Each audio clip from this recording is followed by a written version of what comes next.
Saint Ignatius, his conversion, the experience of Manresa, the return to school, the company of Jesus as the superior general. Inigo de Loyola was born in 1491 in Spain. He was the youngest of 13 children. At the age of 16 years, he was sent to serve the treasurer of the kingdom of Kaisal.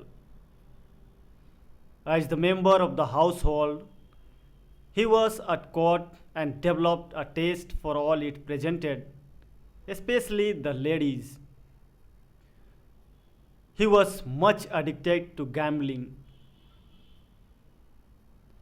For a number of years, he went about in the dress of a fighting man, wearing a coat of mail and breastplate, and carrying a sword and other sorts of arms. Eventually, he found himself at the age of 30 in May of 1521 as an officer defending the fortress of the town of Pamplona against the French, who claimed the territory as their own against Spain. The Spaniards were very big in number, and the commander of the Spanish forces wanted to surrender. But Ignatius conceived himself to fight on for the honor of Spain, if not for a victory. During the battle of Cannonball struck Ignatius, wounded one leg and break the other. Because they admire his courage, the French soldiers carried him back to get well at his home, the castle of Loyola, rather than to prison. His leg was set but did not heal, so he was necessary to break it again and reset it, all without anesthesia. Although he was told to prepare for death, on the feast of Saint Peter the Paul, he took an unexpected turn for the better. The leg healed, but he was left with one leg shorter than the other. For the rest of his life, he worked with a limp. Conversion of Saint Ignatius. During the long weeks of his recovery, he was extremely bored and asked for some romance novels to pass the time.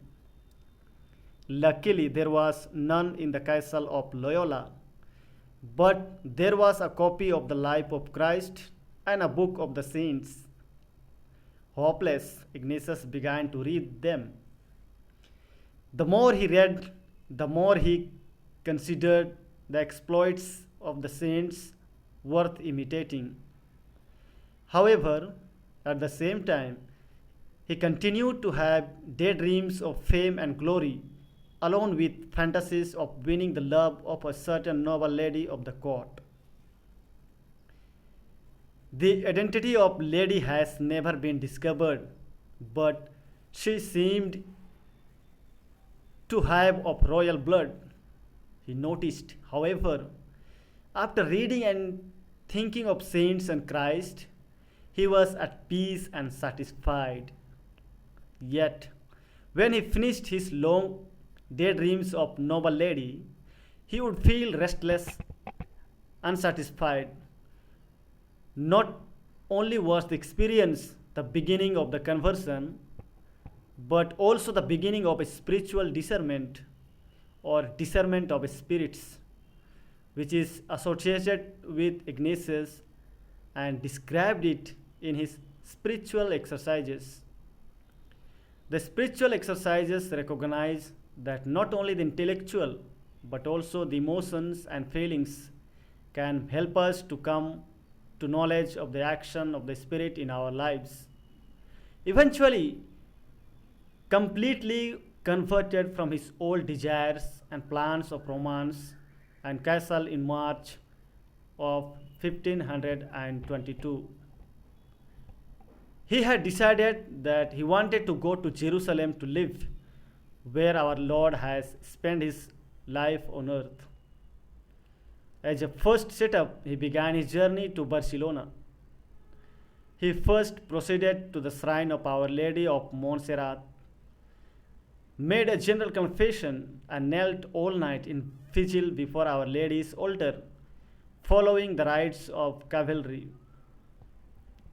He left his sword and knight at the altar, went out and gave away all his fine clothes to a poor man, and dressed himself rough clothes with sandals and a staff.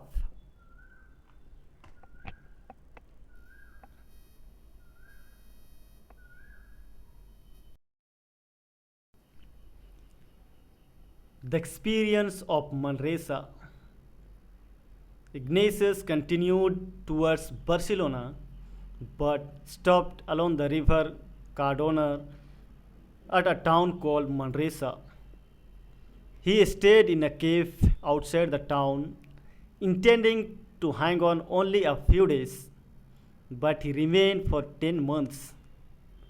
He spent hours in prayer and also worked in a hospice.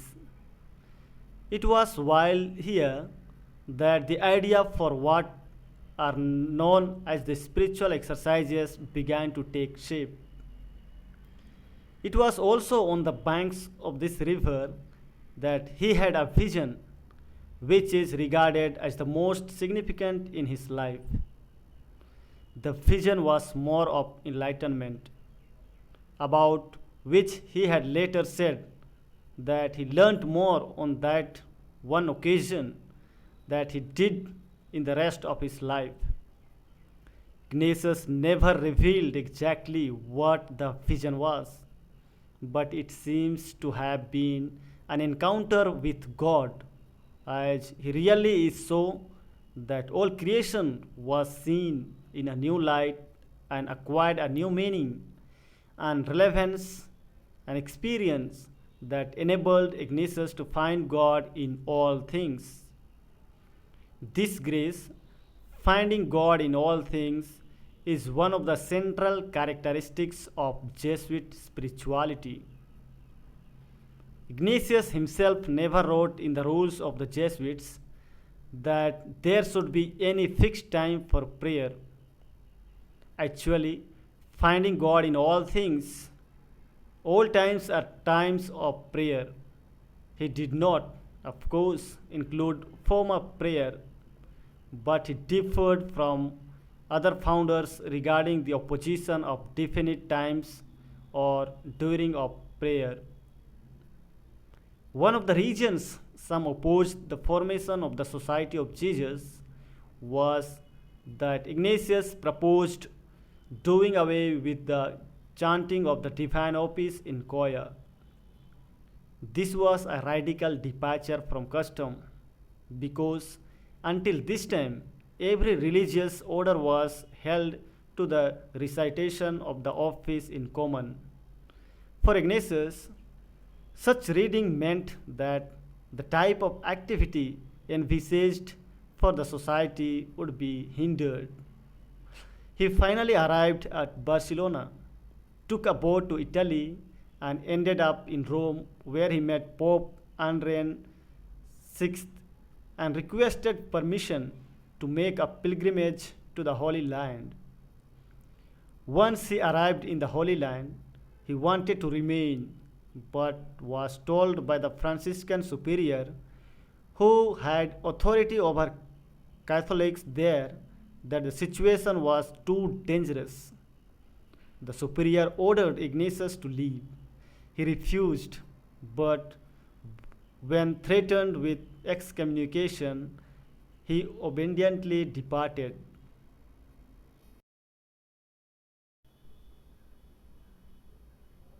The return to school. By now, he was 33 years old and determined to study for the priesthood. However, he was ignorant of Latin and necessary primarily to university studies in those days. So he started back to school studying Latin grammar with young boys in the school in Barcelona. After 2 years, he moved on to the University of Alcala. There, his zeal got him in trouble, a problem that continued throughout his life. He would gather students and adults to explain the Gospels to them and teach them how to pray. His effects attracted the attention of the examination, and he was thrown into jail for 42 days. When he was released, he was told to avoid teaching others because he could not live without helping souls.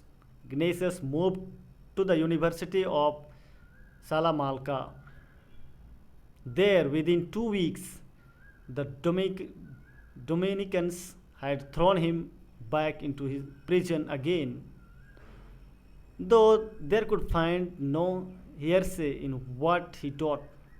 He was told that he could only teach children and then only simple religious truths. Once more he took to the road, this time for Paris.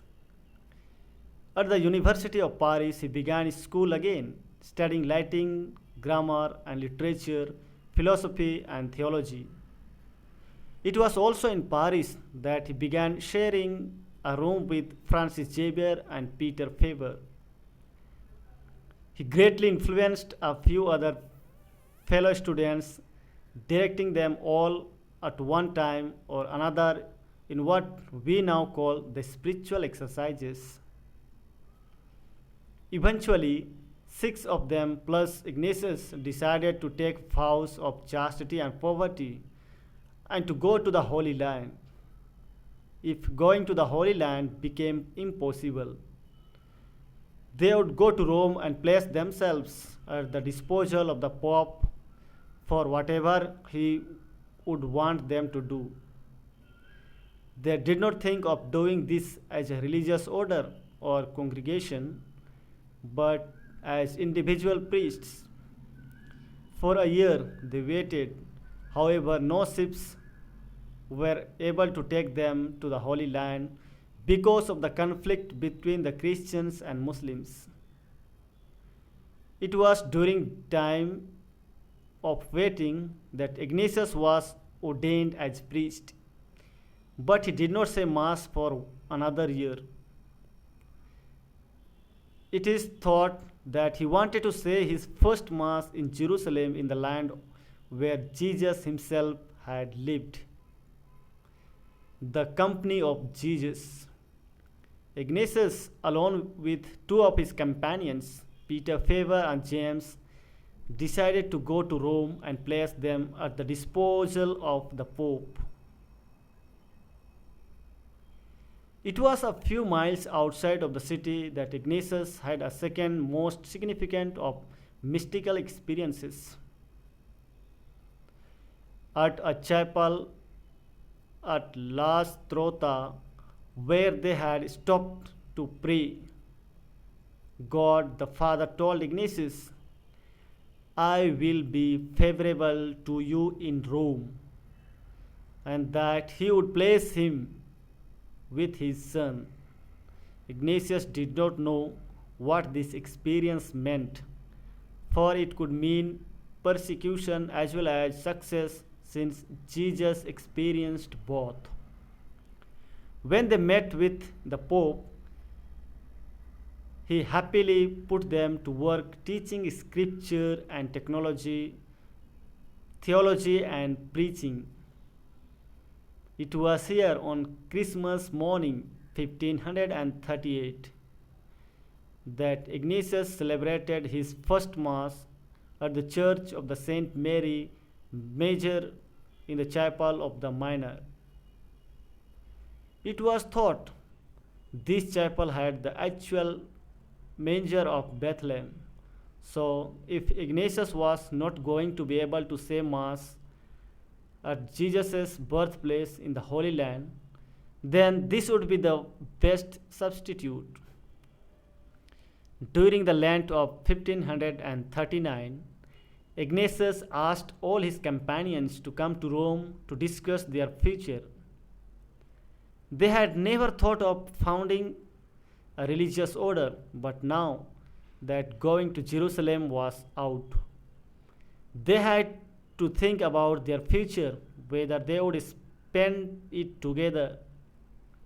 After many weeks of prayer and discussion, they decided to form a community with the Pope's approval, in which they would vow obedience to a superior general who would hold office for life.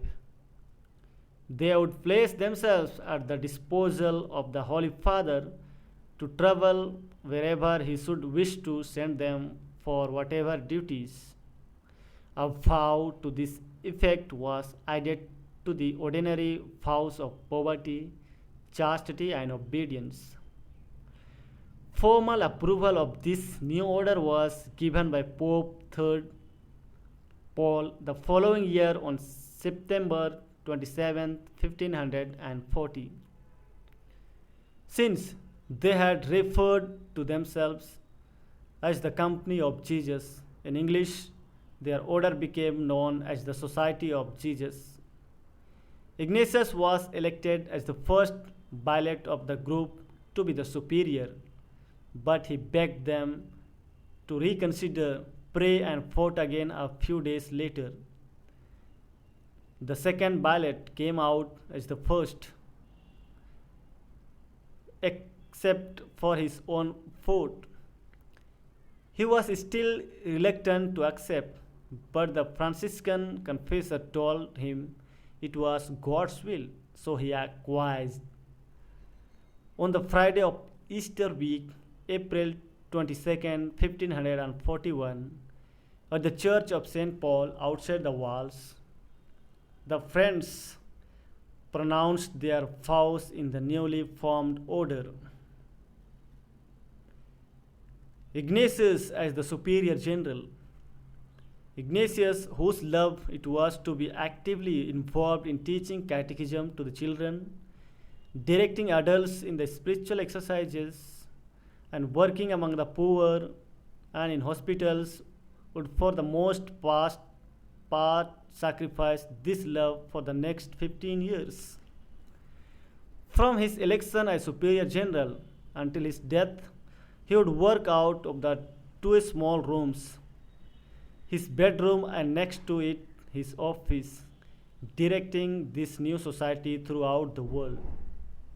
He would spend years composing the constitutions of the society and would write thousands of letters to all concerns of the global to his fellow Jesuits dealing with the affairs of the society, and to lay men and women, directing them in the spiritual life. From these tiny quarters in Rome, he would live to see in his lifetime the Society of Jesus grow from 8 to 1,000 members. The Jesuits would found colleges and houses all over Europe, as far away as Brazil and Japan. Some of the original companions were to become the popes, theologians at the Council of Trent, an event which played an important role in the Catholic Counter-Reformation. The Jesuits and schools. Perhaps the work of the Society of Jesus began by Ignatius, that is best known is that of education. It is interesting that he had no intention of including teaching. The first members was to be at the disposal of the Pope to go wherever they would be most needed. Before 1848, Ignatius had opened schools in Italy, Portugal, Spain, Germany, and India.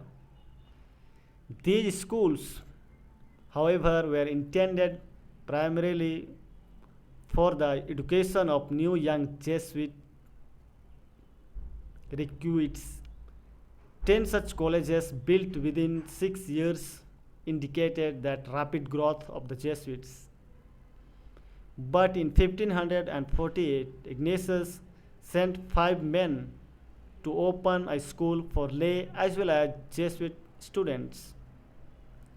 It soon became clear by requests from rules, bishops, and cities for schools that this work was truly one of the most effective ways to correct ignorance and corruption among the clergy and the faithful, to stem the decline of the church in the face of the Reformation, and to fulfill the motto of the Society of Jesus, AMDJ, to the greater glory of God.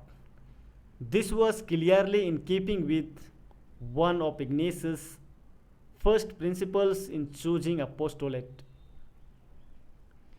All other things being equal, choose the apostolic that will influence those who have the most influence on others. Maybe the best experience of this idea was in a letter he wrote about the founding of colleges, and in December of 1551. From among those who are now merely students, in time some will depart to play diverse roles, one to preach and carry on the care of souls, another to government of the land and the administration of justice, and others to other callings. Finally, since young boys became grown men, their good education in life and doctrine will be beneficial to many others, with the fruit expanding more widely every day. From then on, Ignatius helped to establish Jesuit schools and universities all over Europe and over the world.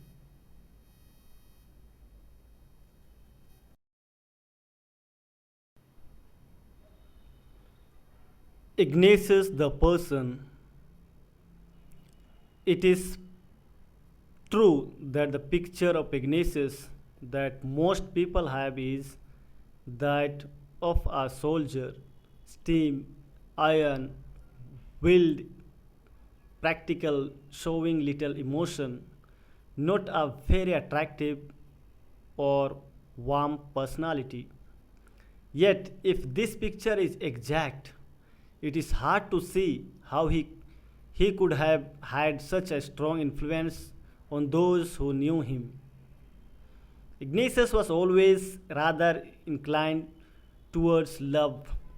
Moreover, he seemed all love, and because of that, he was universally loved by all.